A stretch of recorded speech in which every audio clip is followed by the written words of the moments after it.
neschopnosť a hanba sú slová, ktoré najlepšie vystihuje vládnutie Igora Matoviča. Mám dôkazy o závažnej korupcii Richarda Sulíka. Toto, čo povedal Igor Matovič, je jedno obyčajné podlé svinstvo. To je naozaj od kosti zákerný človek. Ten hajzel, čo tu stál, to je novodobý Hitler. Môžete poprosím tohoto psíka uviazať? Zmrt. Poprosím naozaj dať aj náhubok. Buzerant posratý. Prosím ťa, uvedom sa. Mafiáni, zlodeji a vrahovia ste. Má teraz svoju manickú fázu a ešte musíme vydržať 2-3 mesiace, kým to prejde a potom bude zas dúfajme, že pokoj. Mali by ste držať hubu a krok. Nemôžeme robiť niečo normálne. Igor, nemôžeme normálne fungovať normálne.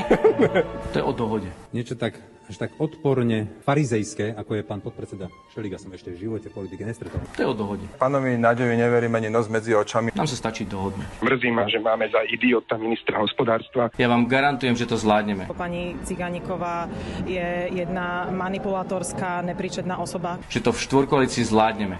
Hanbite sa, Richard Sulík. Ste to najhoršie zlo v slovenskej politike. Garantujem vám, že aj tie vzťahy budú v poriadku. Ty si totiž to jeden mizerný minister financií. Ty si za sprostosti doteraz minul 800 miliónov eur. Budú profesionálne. Ja vetujem, hádžem sa o zem jak malý Ríško. A bude to fungovať. Si lobistka Penty a v politike za si toto, za 2,5 za roka. Toto. Doteraz som ťa brala jak blázna. A keď dojdeš na psychiatrické oddelenie a niekto na teba začne vykrikovať, kývneš rukou. Ticho, depča. My máme na to. Pani ministerka Veronika, ty si sklzla na absolútne dno. Máme na to a dokážeme to. Ja verejne vyzývam pána ministra Mikulca, aby konečne opustil post ministra vnútra. Dobre? Takto sa jednoducho nevládne sa takto. Nič nie je stratené, ako sa vám to snaží niekto podsunúť a šíriť strach. My nezvládame vládnutie, preto lebo nie sme schopní sa štyria dohodnúť pre Boha živého. Ideme do ťažkej, najťažšej doby. Odmietnite akýkoľvek strach, dôverujte nám. Talentom Eduarda Hegera je popírať realitu a predstierať, že všetko je skvelé.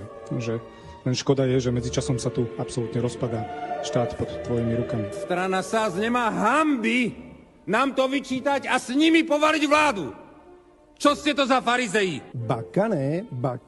Dobre môj, dobre. Po mojom údere ona zvedla ako tulipán. Ako vidíte, demokratické strany prinášajú silné výsledky.